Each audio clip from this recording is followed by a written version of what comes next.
जय भीम। मैं डॉक्टर जितेंद्र प्रियदर्शी। आप देख रहे हैं बोलता भारत राष्ट्र न्यूज। आज हमारी मुलाकात माननीय मेवालाल जी से हुई।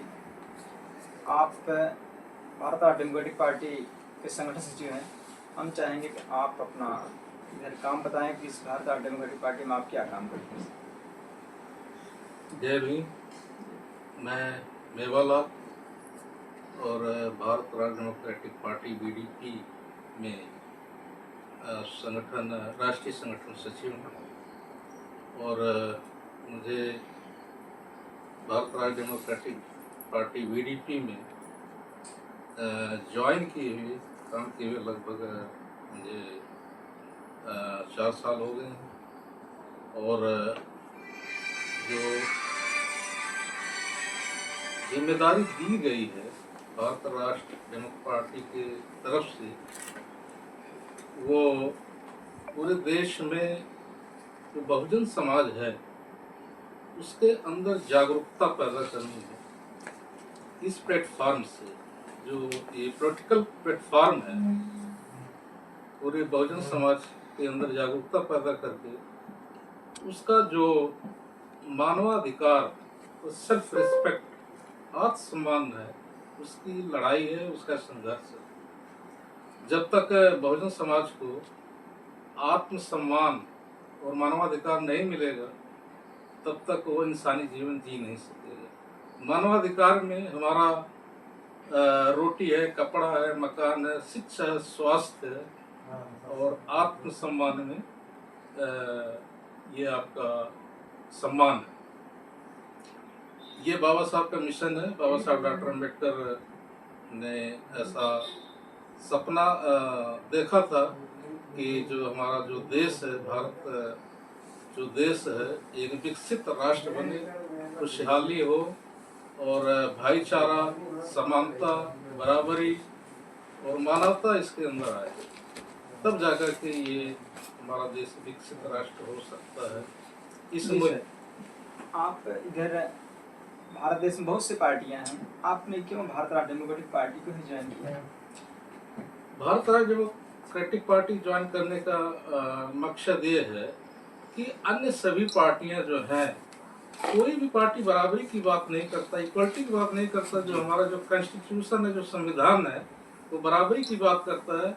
किसी भी पार्टी में ना तो इसके एजेंडे हैं बराबरी के, ना बराबरी कोई बात करता है। जी, भारत राष्ट्र डेमोक्रेटिक पार्टी का इधर एजेंडा क्या है सर?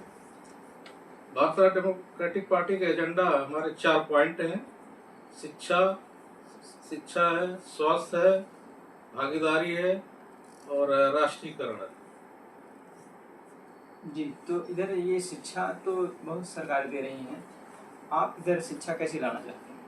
शिक्षा इस प्रकार से लाना चाह रहे हैं, हमारे देश के जो 4 साल से 18 साल के बच्चे हैं, किसी भी जात, बिरादरी, धर्म, वर्ग, क्षेत्र के हैं, वो सरकारी स्कूल में पढ़ेंगे और हॉस्टल शिक्षा में मतलब सरकारी हॉस्टल में पढ़ेंगे। और जितने भी हमारे देश में प्राइवेट स्कूल हैं वो बंद होना चाहिए और ऑल टोटल जो है सरकारी होना चाहिए। इस प्रकार की हम शिक्षा चाहते हैं। स्वास्थ्य सेवा में सर सरकारें इधर बहुत सी स्वास्थ्य सेवा फ्री कर रखी है, आयुष्मान कार्ड और तमाम चीज़ें, तो आप कैसे चाहते हैं? हम स्वास्थ्य सेवा में बराबरी लाना चाहते हैं। जो हमारे प्राइवेट अस्पताल हैं उसमें जो अमीर अपना इलाज कराने के लिए जाता है, बाकी जो गरीब है वंचित रह जाता है। जिस प्रकार से अगर सरकारी अस्पताल हो जाएगा तो चाहे अमीर हो चाहे गरीब है, फ्री में, मतलब बीमारी चाहे कैसी भी हो, कितनी भी हो, महंगी भी हो, लेकिन वो सब सरकार वहन करेगा। इस प्रकार से स्वास्थ्य सेवा सरकारी दे करके हम देश में बराबरी स्थापित करना चाहते हैं। सर इधर इस देश में तो सारे के सारे लोग इधर राष्ट्रीयकरण की बजाय प्राइवेट कर रहे हैं सर, निजीकरण आप कर रहे हैं। संविधान में आर्टिकल 39 क्लास है, वो निजीकरण को रोकता है। अगर ऐसा हो रहा है तो यह संविधान विरोधी कदम है। जी, भागीदारी में आपका क्या कहना है सर?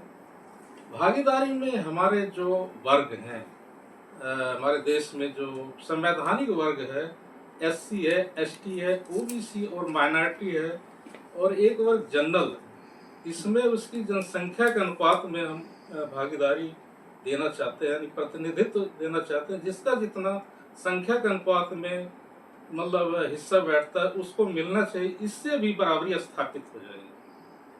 तो बाबा साहब ने इधर सबके लिए नहीं तो एसी के लिए ओबीसी के लिए आरक्षण की व्यवस्था की है, लेकिन इधर सरकारें जनरली भी ईडब्ल्यूएस लागू करते हैं। ईडब्ल्यूएस जो है बिल्कुल वो संविधान विरोधी है। संविधान में कहीं भी आरक्षण का आधार जो आर्थिक नहीं है, वो आरक्षण का अधिकार जो भी है संविधान में दिया गया है, जो प्रोविजन है वो सामाजिक पिछड़ापन और शैक्षिक पिछड़ापन ये आधार है। इस आधार पर अगर दिया गया है ईडब्ल्यूएस तो गैर संवैधानिक है, संविधान के विरुद्ध, ऐसा होना नहीं चाहिए। भारतीय डेमोक्रेटिक पार्टी